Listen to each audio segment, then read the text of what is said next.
कहानी शुरू करने से पहले मेरा आप सभी से निवेदन है कि अगर आपको मेरी ये कहानी पसंद आए तो वीडियो को लाइक, कमेंट और शेयर करें। अगर आप चैनल पर नए हो तो प्लीज़ चैनल को सब्सक्राइब करके नोटिफिकेशन बेल को ऑल पर हिट कर लें। आज की कहानी का शीर्षक है स्त्री का घर। तुम्हें कितनी बार बताया है कि मेरे तैयार होने से पहले मेरा नाश्ता बन जाना चाहिए। शादी के 25 सालों बाद भी क्यों बार बार एक ही बात मुझे बतानी पड़ती है। अंजू, तुम्हें क्या है, तुम तो आराम से घर पर रहोगी। मुझे तो काम पर जाना पड़ता है। तुम हो कि हमेशा बेवकूफ़ों जैसी हरकतें करती रहती हो। अगर तुम ये जानबूझकर करती हो तो याद रखना, मुझसे बुरा कोई नहीं होगा। आज भी अजय का पारा चढ़ा हुआ था। इन कटु शब्दों में अपना गुस्सा उतारते हुए, गीला तौलिया कुर्सी पर फेंकते हुए अजय गुस्से से अंजू की तरफ देखने लगा। अंजू के लिए अजय का ये गुस्सा कोई नई बात नहीं थी। वो महीने में 3-4 बार ऐसे ही अंजू पर बरस पड़ता था। पहले पहले अंजू इसका विरोध करती थी, लेकिन जब कई सालों तक अजय में कोई बदलाव नहीं दिखा तो अंजू ने खुद को बदल दिया। अब अजय के कुछ भी कहने से अंजू को कोई फर्क नहीं पड़ता था। अजय की हर बात को वो चुपचाप नीचे सिर झुकाए सुनती रहती थी। शादी के पहले 5 साल तक अंजू ने पूरी कोशिश की थी कि अजय को बदला जाए, लेकिन फालतू का गुस्सा करना और बाद में अंजू को भला बुरा कहना, ये मानो उसकी आदत बन गई थी। कोई भी वाद विवाद होता तो अजय सीधा अंजू को बोल देता, अगर मैं तुम्हें अच्छा नहीं लगता तो क्यों नहीं चली जाती अपने मायके, क्यों रहती हो मेरे साथ। इतना सब होने के बावजूद अंजू अजय के साथ रहती थी, क्योंकि उसे अपनी बेटी की फिक्र थी। और वो जाती भी तो कहाँ, अपने बूढ़े हो चुके माँ बाप को वो इस उम्र में परेशान नहीं करना चाहती थी। समाज और लोग क्या कहेंगे, ये भी तो उसे देखना था। वो इतनी पढ़ी लिखी भी तो नहीं थी कि खुद जाकर कोई नौकरी कर सके और अपना और बेटी का पालन पोषण कर सके। अंजू को अब अपनी फिक्र नहीं थी, उसको तो फिक्र थी अपनी शादी लायक हो रही बेटी की। अंजू नहीं चाहती थी कि पति और पत्नी के झगड़े की वजह से कीर्ति डिस्टर्ब हो। कीर्ति की पढ़ाई पूरी हो चुकी थी, उसके लिए अब शादी के रिश्ते आने लगे थे। कई रिश्तों को कीर्ति मना कर चुकी थी। 2-3 महीने बाद एक अच्छा रिश्ता आया।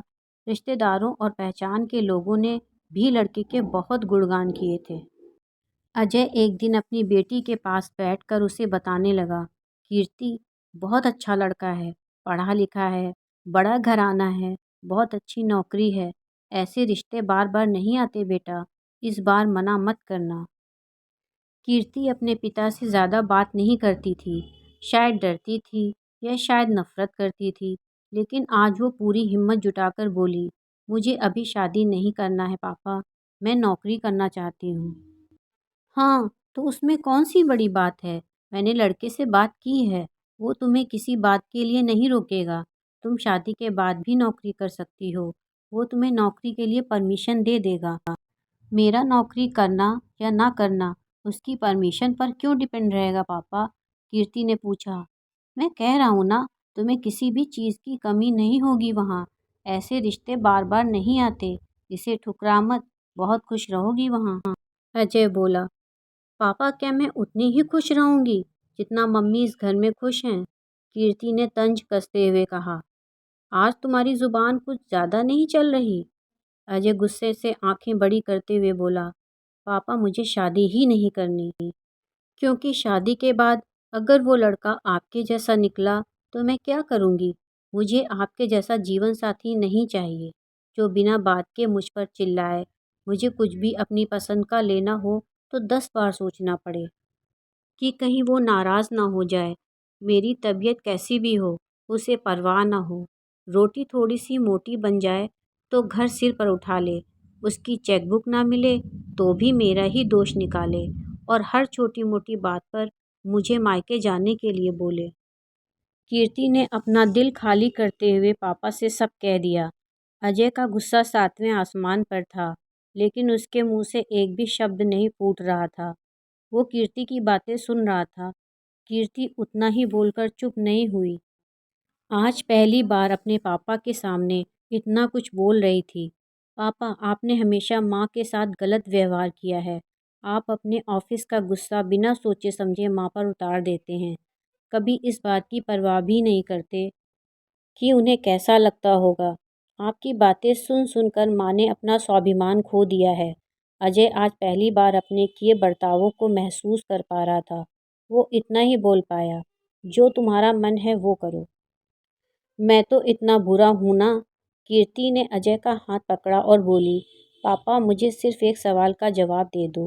क्या आप चाहेंगे कि मेरा पति आपके जैसा हो? अगर आपका जवाब हाँ है तो कर दीजिए मेरा रिश्ता आज ही, और ना है तो मुझे आत्मनिर्भर बनने दीजिए। अजय कुछ भी नहीं बोल पाया और वहाँ से चुपचाप चला गया। आज उसे अंजू के सामने जाने में शर्म आ रही थी। चलते चलते उसकी आंखों से आंसू बह रहे थे। अजय ने आज से अपने आप को बदलने का निश्चय किया। अगले दिन से अंजू ने अपने पति में काफ़ी बदलाव देखा। वो सोचने लगी कि जो हिम्मत कीर्ति ने दिखाई है, वो हिम्मत उसने भी पहले दिखाई होती तो शायद आज परिस्थिति कुछ और ही होती। अब कीर्ति पढ़ लिखकर अच्छी नौकरी करने लगी थी और 3 साल बाद उसके लिए एक अच्छा रिश्ता आया। और उसकी विदाई पर अजय बोला, बेटा तू हमेशा खुश रहेगी क्योंकि तेरा पति तेरे पापा जैसा नहीं है। अजय की ये बात सुनकर अंजू और कीर्ति की आंखों में आंसू बहने लगे।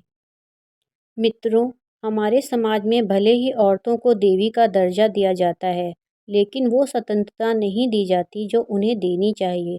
उन्हें बचपन से ही बताया जाता है कि वो पराया धन है। स्कूल से आने में देर हो जाए तो पिटाई मिलती है।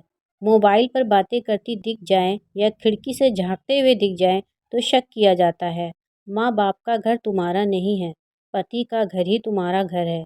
जीवन भर ये बातें बता बताकर उन्हें ससुराल भेज दिया जाता है और एक दिन छोटे मोटे झगड़े में ससुराल वालों से उन्हें सुनना पड़ता है कि इस घर को छोड़ दो और मायके चली जाओ। अब आप ही बताओ मित्रों, ऐसी स्त्रियों का सच्चा घर कौन सा है? आखिरकार को वो किस घर को अपना कहें? इस प्रश्न का उत्तर ज़रूर से कमेंट करके बताएं। कहानी सुनने के लिए दिल से धन्यवाद।